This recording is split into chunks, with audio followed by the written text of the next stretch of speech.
CM Bhupesh Baghel ने भाजपा एवं केंद्र सरकार पर हमला बोला।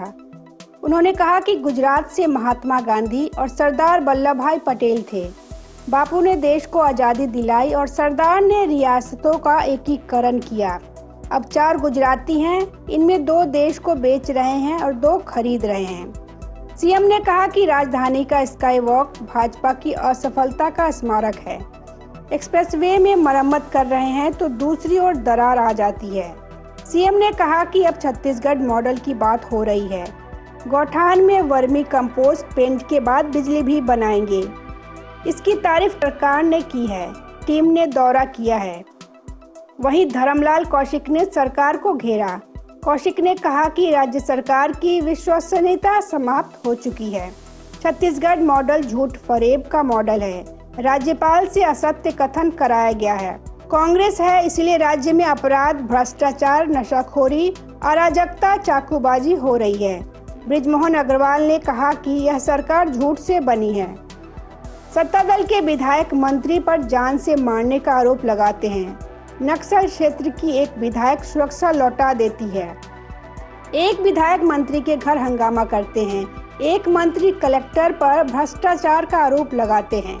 यहाँ पलटू सरकार है। शिवरतन शर्मा ने कहा कि अभिभाषण में 36 में 28 वादे पूरे करने का उल्लेख है, लेकिन एक प्रश्न के उत्तर में बताया गया है कि 17 वादे ही पूरे हुए हैं। 96,000 से ज्यादा किसानों की कर्ज माफी नहीं हुई है। पीएम आवास का राज्यांश देने के लिए पैसे नहीं हैं। अजय चंद्राकर ने कहा कि छत्तीसगढ़ में शासन का नहीं बल्कि शासक का कानून चल रहा है। छत्तीसगढ़, छत्तीसगढ़ी और छत्तीसगढ़िया की बात होती है, लेकिन बाहरी लोगों को काम दिया जा रहा है। विधानसभा में 492 करोड़ 43 लाख रुपए छत्तीसगढ़ सरकार ने साल 2021-22 के तीसरे अनुपूरक बजट में नौनी सुरक्षा योजना का बजट आवंटन किया है। इस योजना के तहत कर्मकार मंडल में पंजीकृत मजदूरों की पहली 2 बेटियों के खाते में एकमुश्त 20-20 हजार रुपए जमा कराए जाएंगे। संक्षिप्त चर्चा के बाद 492 करोड़ 43 लाख रुपए का अनुपूरक बजट पारित कर दिया गया। मुख्यमंत्री भूपेश बघेल ने जवाब देते हुए कहा कि आवागमन की बेहतर सुविधा के लिए 24,000 करोड़ रुपए की लागत से सड़क और पुल पुलिया का निर्माण करवाया जा रहा है। उन्होंने कहा कि इस बजट में अन्य प्रावधानों के साथ नवीन अंशदायी पेंशन योजना के लिए 14% अंशदान राशि का प्रावधान भी किया गया है।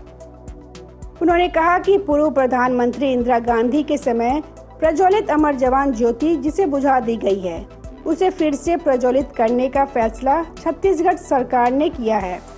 इस अनुपूरक में अमर जवान ज्योति की स्थापना के लिए भी प्रावधान है।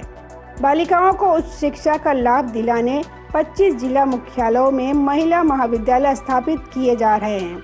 इनमें सुकमा, कोंडागांव, बीजापुर और नारायणपुर जैसे दूरस्थ आदिवासी बहुल जिले में इन महाविद्यालयों का संचालन इसी वर्ष से प्रारंभ हो गया है। Bureau report, public news.